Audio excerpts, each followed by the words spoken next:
کہتے جوانی مستانی ہوتی ہے، یہ شباب کے لمحے آوارگی کے لمحے ہوتے ہیں، انسان کنٹرول نہیں کر پاتا، لیکن اگر اللہ کا خوف اس کے سینے میں ہو، اس کی محبت اس کے رگو ریشہ میں محو نفوذ ہو، تو پھر جوانی میں توبہ کرنے والے اور جوانی میں اللہ کی رضا جوئی کے لیے کوشاں ہونے والے اللہ کی خاص رحمتوں اور کرم نوازیوں سے مالا مال ہوتے ہیں۔ ارشاد فرمایا ان شباب ہی فیما ابلا ہو، جوانی کے بارے میں پوچھا جائے گا کہ جوانی کہاں بسر ہوئی۔ بعض نے یہاں ان جسد ہی فیما ابلا ہو، ابن حبان نے اور امام ترمذی نے جو حدیث روایت کی ہے اس میں یہ لفظ بیان کیے ہیں کہ جسم کے بارے میں سوال ہوگا، یعنی جسم کے ایک ایک عضو سے پوچھا جائے گا۔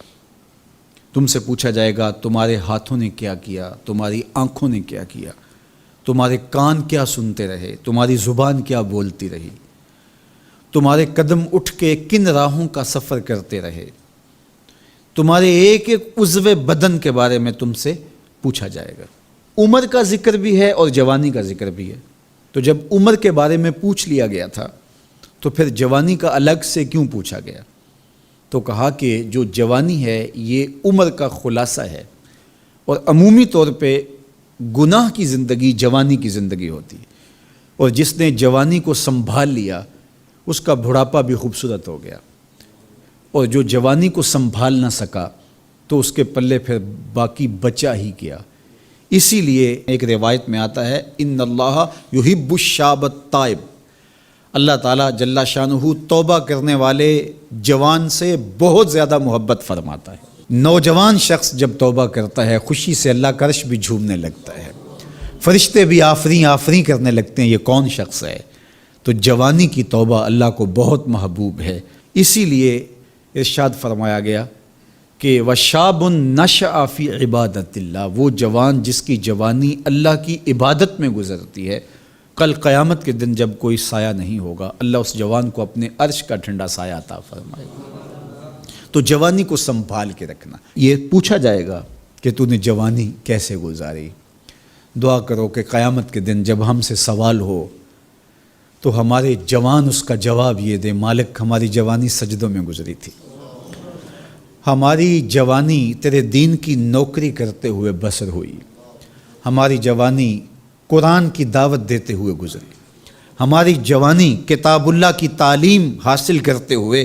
اور لوگوں تک اس کا ابلاغ کرتے ہوئے بسر ہوئی، ہماری جوانی شرم و حیا کے دائروں میں بسر ہوئی، ہماری جوانی تیرے ذکر میں، تیری یاد میں، تیری محبت میں بسر ہوئی۔ تو وہ جوان جس کی جوانی اللہ کی یاد میں بسر ہوئی ہوگی تو پھر وہ اللہ کو عرض کرے گا کہ مالک جوانی تو تھی، شباب کی جولانیاں تو تھیں، میرے معاصر میرے ہم عمر شباب کی لذتوں میں کھوئے ہوئے تھے، لیکن مالک میری پیشانی سجدے میں تیرے حضور جھکتی تھی اور میری آنکھیں تیرے حضور آنسوں کا خراج پیش کرتی تھیں، پھر میرا مالک اس جوان کو کتنی کرم نوازیوں سے مالا مال کرے گا۔ جوانوں کو جو اس وقت میرے مخاطبین ہیں میں کہوں گا کہ اپنی جوانی کو اتنا ستھرا اور پاکیزہ بنا لو کہ کل حشر کے دن شرمندگی نہ ہو کہ جوانی کو تو ہم سنبھال نہیں سکے، ہم دیوانے ہو گئے تھے، ہماری خواہشات بے قابو ہو گئے تھے، ہم اپنی عصمت کے جوہر کو محفوظ نہ رکھ پائے،